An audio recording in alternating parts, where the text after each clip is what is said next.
Hey everyone, and welcome back to the shop. I'm going to start another veneer project on Monday, so I thought I'd make a video just talking about everything that I know about veneer. I'm trying to do this with one cut, so I'm going to try not to cut out any of the screw-ups, and believe me, there's plenty.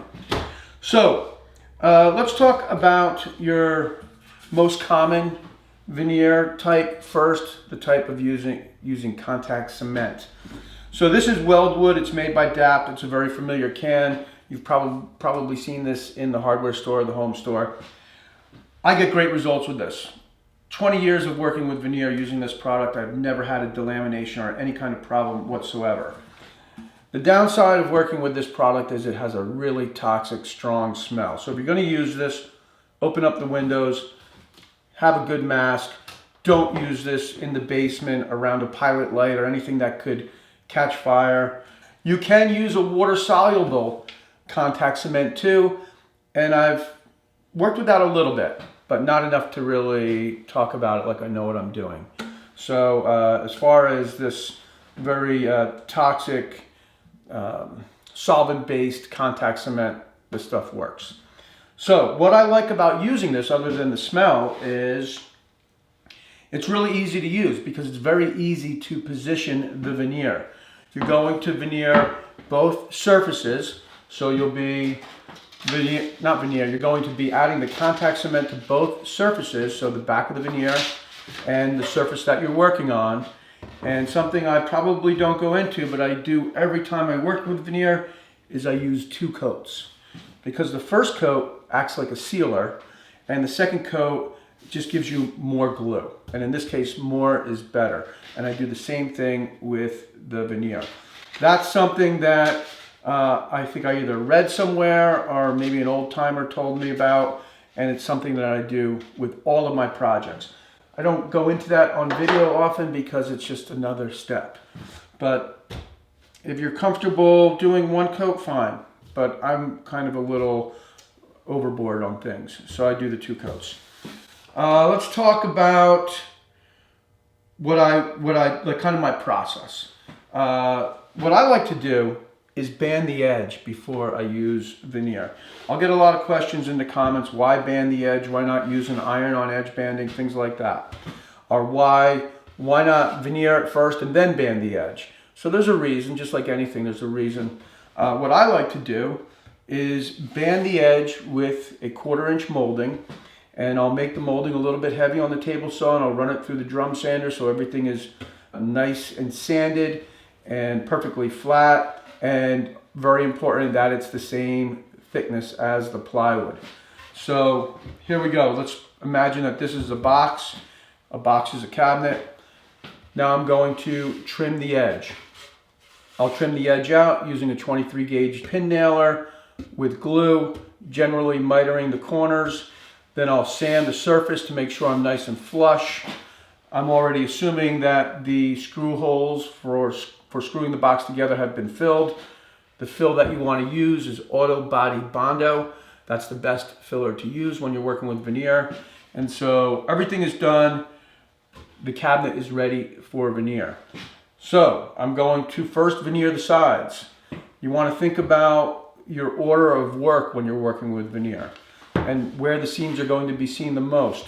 So if we're imagining that this is a box, I'm going to veneer the 2 sides first. So I'll veneer the one side.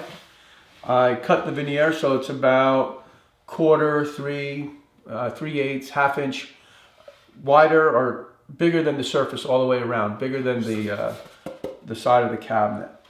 And I'm going to trim that with a flush cut bit in the router. So what we need to think about is positioning the veneer. This is why I like using contact cement. If I have my contact cement on the cabinet and I've got my contact cement on the veneer, it's really easy to position the veneer. Obviously you want to take some time and straighten the veneer out first, but the way you position the veneer is you put sticks. You'll just rip some sticks on the table saw, maybe a 1/2 inch by 1/2 inch, and you'll line them up so the veneer won't hit the surface. So the 2 contact cemented surfaces don't touch each other until you want them to. So you'll line them up, Once you realize that you've got your reveal or your overhang all the way around the cabinet, remove the one stick and then work from one side to the other, removing the stick and kind of adding a little bit of pressure. Once you have your veneer completely on the surface, then you can either use a J-roller, and a J-roller is something that I used for years and years. Until recently, somebody told me about you could also use a block, and some of the old timers prefer using a block. And this is just a block of poplar, but what you'd want to do is just take the edge down. Now you could do that with a sanding block, or even better, you could use a round over bit, just a slight round over bit in the router, and then you're going to use that block of wood and you're really going to put some elbow grease into it, and you're going to push from the center out to the side, removing any air bubbles, putting pressure, getting a good bond between the contact cement or between the veneer and the substrate. Now that you've done that and the veneer has a good bond, that's when you use the flush cut bit in the router. After you use the flush cut bit in the router, it's very common to get little fibers, things like that, and then you might want to use a sanding block with 80 grit sandpaper. And when you're using that, you're not using it on an angle because you don't want to cut into the veneer. You're going on the top, just kind of cleaning those up, and then you could kind of go like this. And that'll get rid of any of those little fibers that might get in between your next bond with the cabinet surface and the veneer. So let's talk about why I would use veneer as opposed to just building the cabinet out of, let's say I'm working with walnut. Why wouldn't I just use walnut plywood? Well, if you're using walnut plywood, you're going to have to be pretty good to get a perfect miter on that cabinet. So you could be talking about a cabinet that's 16 or 20 inches long. If there's the slightest screw up, you're going to see it in that miter. So for me, it's just more difficult. It's more difficult to build the box with a miter joint. And then not only do I have to first clear that hurdle, but now I have to deal with how I'm going to trim the edge. So I like to make the box, trim the edge, veneer it. So that's how I use the contact cement type of veneer. And that's really the process that I prefer most because it's just very easy to use. Being able to place the veneer using that stick method is just very, very easy. So the other veneer that I've used is the peel and stick veneer. And that's what I have right here. This is white oak. I used this white oak when I built the modern desk last year. It's basically a small desk that sits on hairpin legs. And that was the first time that I used the peel and stick veneer. So when you're working with peel and stick veneer, first thing you have to think about is prepping the surface. So you've made your box, you've filled the holes, any of your screw holes, you've trimmed the front to cover the edge of the plywood. You can't just go and put the peel and stick veneer on. What you need to do next is seal the plywood. Again, really important step because you want a smooth surface. Think about putting a sticker on a car. It's a terrible thing to do, but let's think about putting a sticker on a car. The sticker is going to stick better if the surface is nice and clean. If it's dusty or if the surface isn't even, you're not going to get as good of adhesion.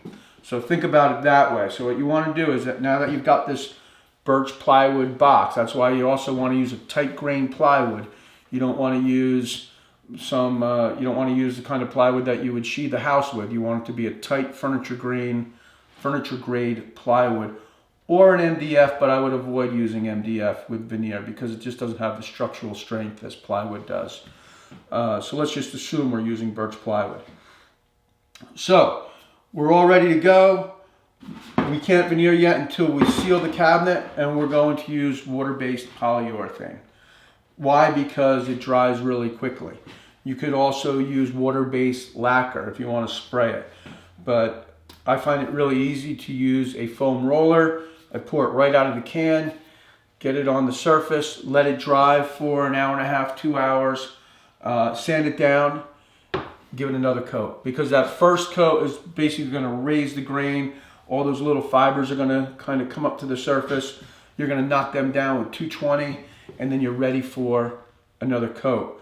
The second coat, once that dries, again, sand it with 220 and then just wipe it down, and you'll have a nice smooth surface that the veneer will bond well with. Now, I explained in my last video on the kind of the wall hanging cabinet that I made, when I use veneer, peel and stick veneer in my shop, after I put the veneer on, I use a clothes iron. And I put it on like a medium setting, and that's just a little insurance to get a better bond, because my shop is kind of on the cool side, and I feel the heat activates the glue a little bit more. So after I put the veneer on and go over it kind of quickly with the J roller to make sure that I've pushed it out from the center, then I'll hit it with the iron, and then I'll hit it with the J roller again, or you could use the board if you like that method better. So that's kind of a bad mark for using peel and stick veneer.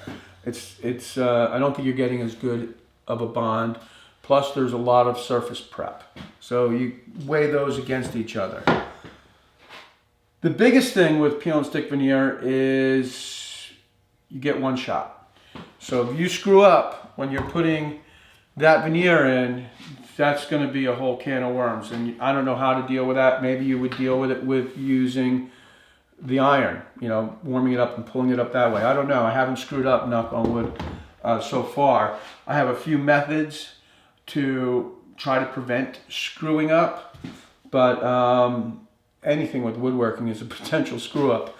So to kind of go over that a little bit more, or to talk about it a little bit more, that's why I prefer using the traditional contact cement. So I feel like it's easier to position the veneer, and I feel like you're getting a better bond. Well, I hope that was helpful and not confusing. I think the main message is work with the contact cement. It's just easier to use. Open up some windows. And if you've never worked with veneer before, just make a small project. Make a little box. It's really, you can buy veneer in smaller quantities. You don't have to buy a full sheet. Last thing I'll say is when you do buy veneer, it's going to come to you rolled up. And so if you're buying a 2x8 sheet, it's going to come in a box about this size. If you're buying a 4x8 sheet, it's going to come in a bigger box. The way to take the roll out of the veneer is roll it out and just try to get it upside down, and then you can weight it down with blocks of wood. I've got some 5-pound plates that I've covered in a protective wrap, and the day before I start to work with the veneer, I try to take that bend out of it so it's not fighting me while I'm trying to place it. Okay, that's it for now. As always, thanks for tuning in, and I'll see you soon.